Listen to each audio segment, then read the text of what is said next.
Good morning and welcome. Baruch atah Adonai Eloheinu melech haolam asher kitshanu b'mitzvotav v'tzivanu la'asok b'divrei Torah. Amen. So, we just started reading about Aaron. Remember, we read about how Moses and Aaron had struck the rock and how they were told that they weren't going to be able to enter the promised land. And right now we have Aaron passing away, about to pass away, being told how to prepare for his departure from this world. So we're still in that process of God giving those instructions to Moses. Okay, and he's saying, Ye'asef Aharon el Amav, let Aaron be gathered to his people, ki lo yavo el haaretz, because he will not enter the land asher natati livnei Israel, which I have given to the children of Israel, al asher miritim et pi lemei meriva, insofar as you rebelled against my word, at the waters of Merivah.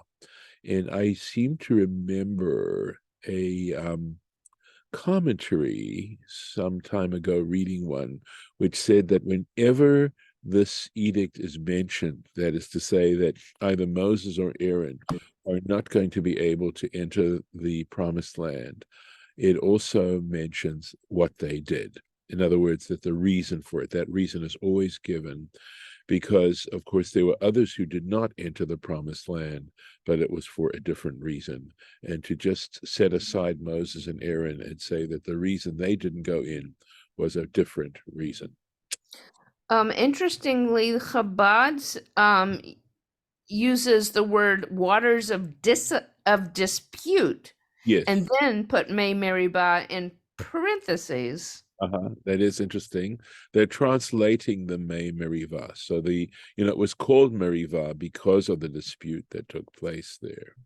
So, yeah. But they're not implying about Aaron having a dispute with God, are they, when they translate it this way? Well, it was because God told them to speak to the rock, and Moses and Aaron struck the rock. I mean, Moses struck it. At least we're told Moses was the one who struck it. But regardless, they were apparently in cahoots. So that's why Aaron, of course, also succumbs to this punishment. So, Kach et Aharon, take Aaron, ve'et Elazar beno, and Elazar his son, v'ha'al otam hor hahar, and bring them up to Mount Hor. Let's take a look and see. Here we go. Kach et Aharon. So he says, take Aaron. What do we mean? And very often this kach, take, is understood with bedivrei nichumim, with consoling words. Emorlo, say to him, ashrecha, you are, you can be happy, right? You can be satisfied. Shetera'eh kitrecha natun, or shetir'eh kitrecha natun levincha, because you see your crown being given to your son. Ma she'ein ani zakai lachach, something that I am not going to succeed to. Because, of course, we know that Moses' sons did not take over the leadership of the Jewish community after he passed on, whereas Aaron's son clearly does. And there's something, of course, very satisfying. It's in a way linked to a kind of immortality. So, nice interpretation there. Let's see here. Here we go. V'havshet et Aaron et begadav, right? And let Aaron, or take off Aaron's garments. V'hil bashtam et Elazar beno, and address Elazar his son with them. V'Aaron yasef umed sham, and let Aaron be gathered and die there. Et begadav, his clothing. Epigdei kahuna gedola, that is to say, the clothing or the garments of the high priest. Halbishehu, dress him, uvahaphefshitam me'alav.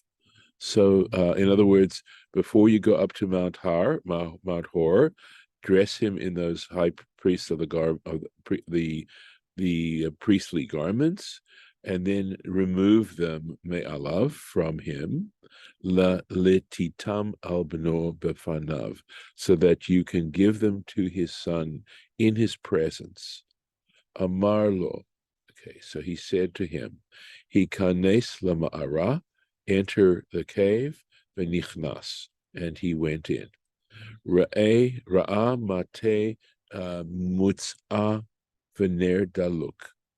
Okay, they saw, or he saw, a bed prepared, right, and a lit candle.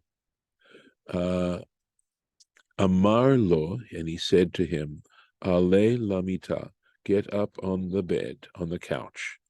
Va'ala, and he got up on the couch. Pshot yadecha, spread out your hands. Ufashat, and he spread out his hands. Kamotz picha, close up your mouth. V'kamatz, and he closed up his mouth. Atzum einecha, close your eyes. Va'atzam, and he closed his eyes. Aaron closed his eyes. Miyad chamad Moshe lo'otam isha. At that very moment, Moses desired that, or he was, in a sense, envious of that death that Aaron was going through. And we know this from what is said to him in Deuteronomy 32, when God says, Ka'asher meit Aharon achicha, just as your brother Aaron died. Mita shenetuya la, the death that was given to him. I'm going to imagine.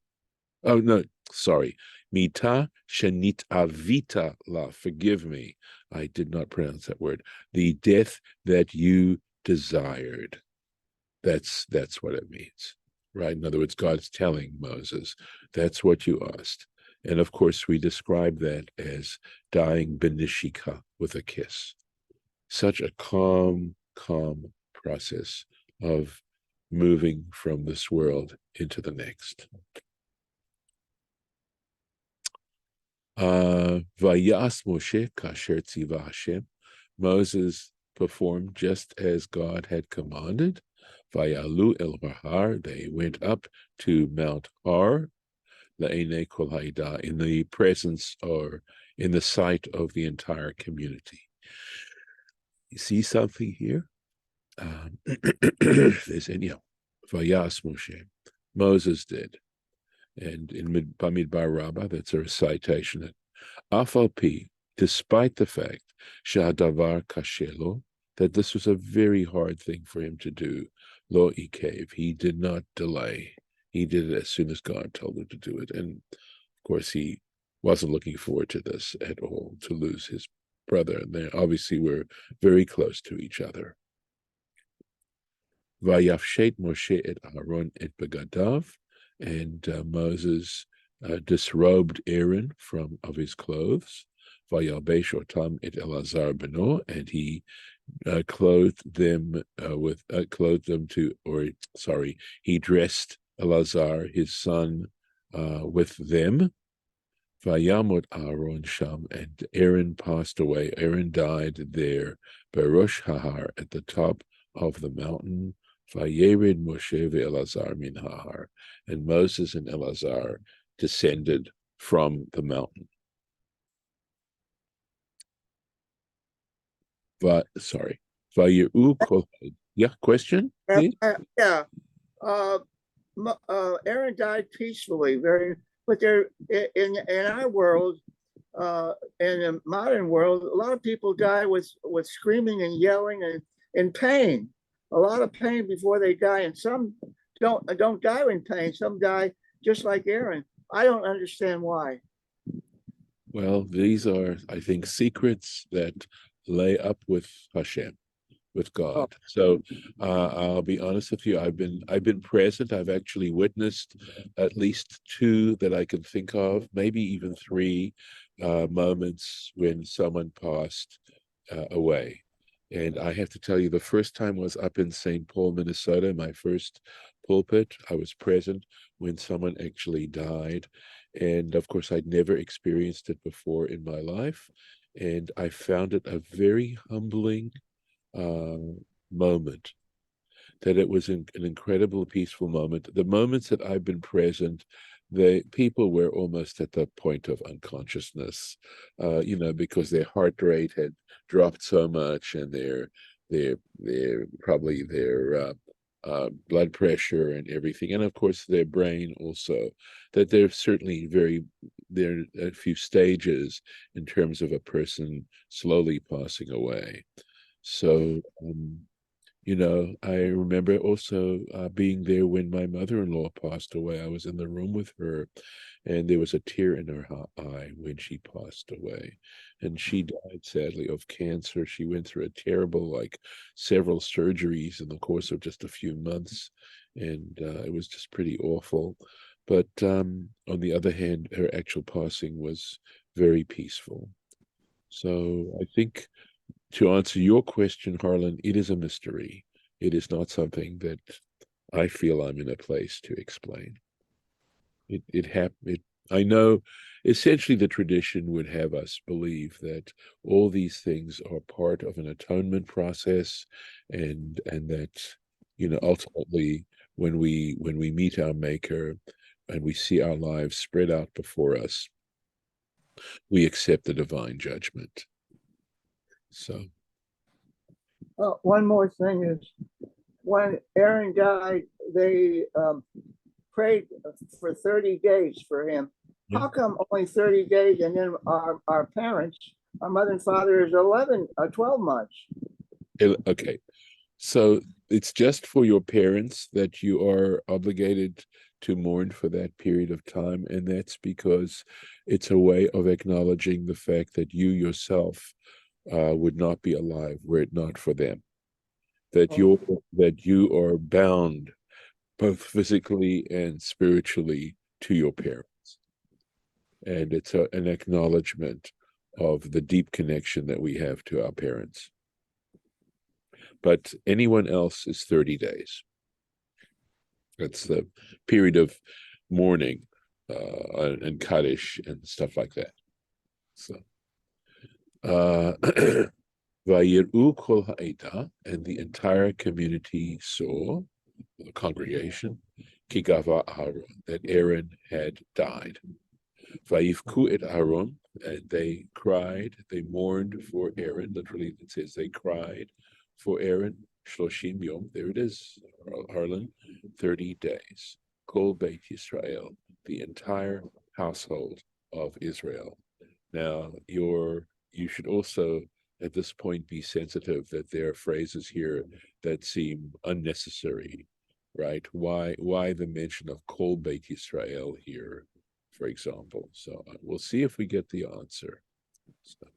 Vayu Kol Ha'eda, and the entire congregation saw, and this is what they saw, etc. Keshera'u Moshe ve'Elazar Yordim, when they saw that Moses and Elazar were coming down off the mountain. But Aaron lo yarad, but Aaron wasn't coming down. Amru, they thought to themselves, Heichan hu Aharon. So I'm sorry, in this case, they said to Moses and Elazar, where's Aaron? Heichan hu Aaron. Amar lahem, so he said to them, mate, he passed away, he died. Amru, so they said, Efshar, is it possible? Misha Amad Keneged Hamalach, the individual who opposed the angel, who literally stood opposite the angel, Va'atzar et HaMegefa, and he held up the plague, he stopped the plague. Yishlot bo Malach HaMavet, is this a person whom the angel of death can have dominion? Is that possible? Miyad bikesh Moshe rachamim. When Moses heard this, he immediately asked for mercy. V'haruhu malachei hasharet lahem mutal. Okay, and they showed the malachei hasharet, and the ministering angels showed, I believe here, them, meaning they showed the assembled gathering there. They showed them mutal bamita, Aaron lying down on the bed, stretched out on the bed. Mutal bamita ra'u v'heminu. They saw this and they believed. They believed Moses. Kol Beit Yisrael. So there's this phrase, right? Why does it say the entire household of Israel? First of all, it could have just said the household of Israel and not the entire household of Israel. So he says, this is the point. Ha'anashim v'hanashim. We're talking about the men and the women. Why? They all mourned. Lefi, the reason is, Shehaya Aharon rodef shalom, that Aaron pursued peace, umatil ahava, and he would place love between Baalei Meriva, people who were contending with each other, uvein ish leishto, and between a husband and a wife. And of course, some of you are very familiar with that statement that says, be like the disciples of Aaron. But this is the basis of it here. Ki gava, right? That he died. Omer ani. So it's interesting. Rashi says, he's giving his opinion, right? Shahamitagem dahamit. That the person who translates this as in that he died, right? To'ehu. He's making a mistake. Ella imkain, right? But unless you translate also vayarehu, if okay, so that unless you translate they showed him uve atchazihu, itchazihu. Unless you translate it as they, again, it looks like the itchazihu, he was shown. Shelo amru, here we go. Shelo amru rabotenu zichronam levacha, because our sages of blessed memory only said ki zeh, that the word key, right? Remember, you've got this key here. Okay. So key usually means right because, but let's see how we're going to deal with this here. Okay. Sorry. Ki ze, okay, mishamesh belashon taha. That this key is, that the meaning of it is that, daha. Ella al midrash, that they're only saying that it means that, right? That you can translate the word key as that. Al midrash, regarding a midrash, shenistalku anane kavod, that the clouds of glory disappeared. Ukidab. So, in other words, when it says the children of Israel, or the congregation, sorry, the entire congregation saw that Aaron had died, understanding that Aaron had died, meaning that they understood that Aaron had died because of the departure of the clouds of glory. Okay, let's see. Okay. Ukidamar Rabbi Abahu, and as Rabbi Abahu said, the citation is Rosh Hashanah Gimel, to Amar Rabbi Abahu, because Rabbi Abahu said, Al tikre vayiru, do not say they saw, ela vayerau, meaning it was shown to them. It was, that's in other words, as a passive voice. The al lashon zeh, and in this case, nofel lashon daha. In that case, you can translate ki as that, right? That, or yeah, maybe we could translate it as that indeed something, right? or possibly because. No, this is, as you can see, challenging for me as well. Okay, so let's see. Lefi shahu netinatam. Why? Because in this case, it is giving a reason. Lama. Okay, so in that case, it looks to me, daha, I should translate as because, right? In other words, the people saw, and then translating it as because Aaron had died doesn't make sense unless it has to do with the clouds of glory departing because Aaron had died. So again, I'm working through this with you right now. Okay. And the word, so daha here means because, and I'm going to put that in here so that in the future, I don't make this mistake again. Let's see if I can do this. There we are. Okay, let's see here. Okay, so that's because.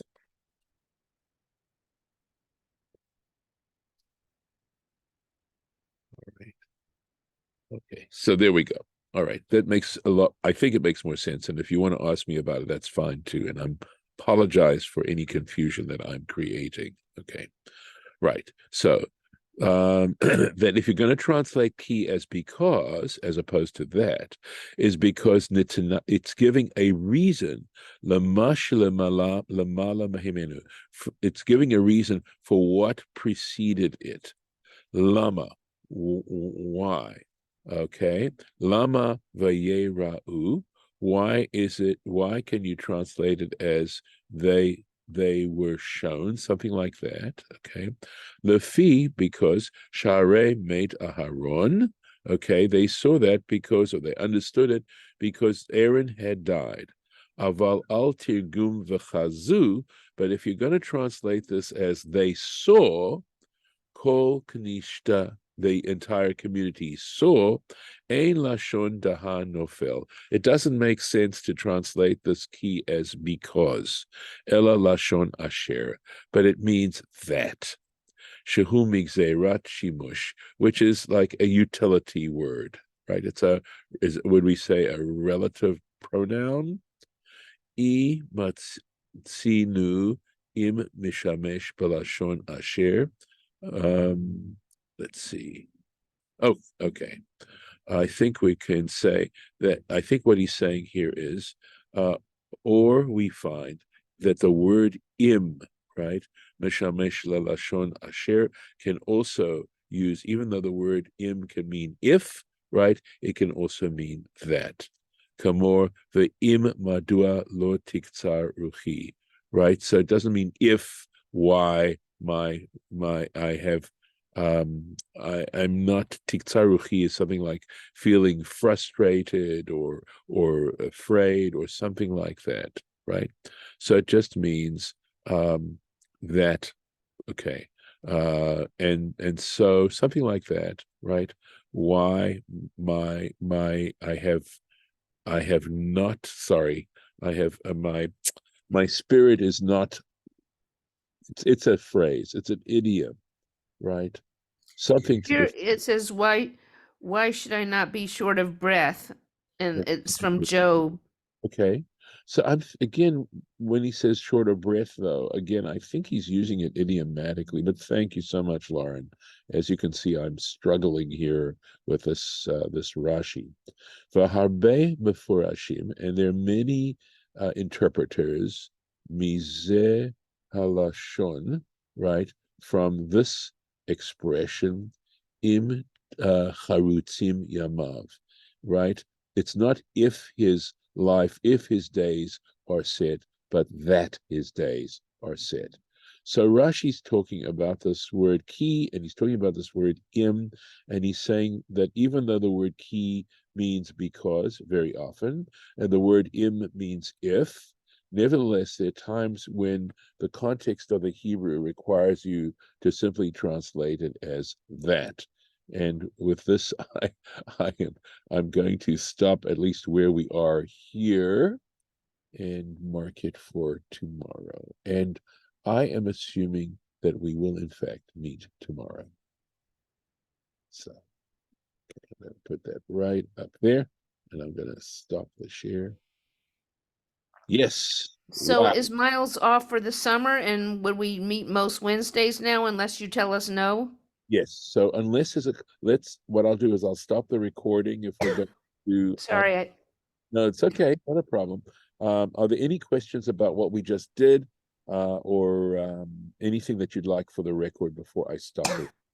Well, I was just going to ask Lauren to read the Rashi in Yes. English Okay. Let's do because that. I agree. it's hard to tell what's going on there. Please. yeah, it's a little convoluted, but I, I think it's easier for me to read it without mentioning what's parenthetical and what isn't, because Okay. it flows better. So it says, I say that the one who renders I don't have my glasses with me. It looks like the Hamit, because Aaron has died, is an error unless he also renders Vayeru as Va'it Chaziu. They, the congregation, were seen in the sense of exposed. For our rabbi's statement that the word ki is used here in the sense of because applies only according to the Midrash, which states that the clouds of glory departed. And as Rav Abahu said, do not read Vayeru, they saw, but Vayerau, they were seen, exposed. According to this explanation, because is appropriate, since it gives the reason for what precedes it. Why were they exposed? Because Aaron had died and the clouds had departed. But according to the Targum's rendering, and the whole congregation saw, the rendering of the word ki as because is inapplicable. Only it has the meaning of asher, that, which is a usage of the word for we find that im, its Hebrew equivalent, can mean that, as in so that. Why should I not be short of breath? From Job.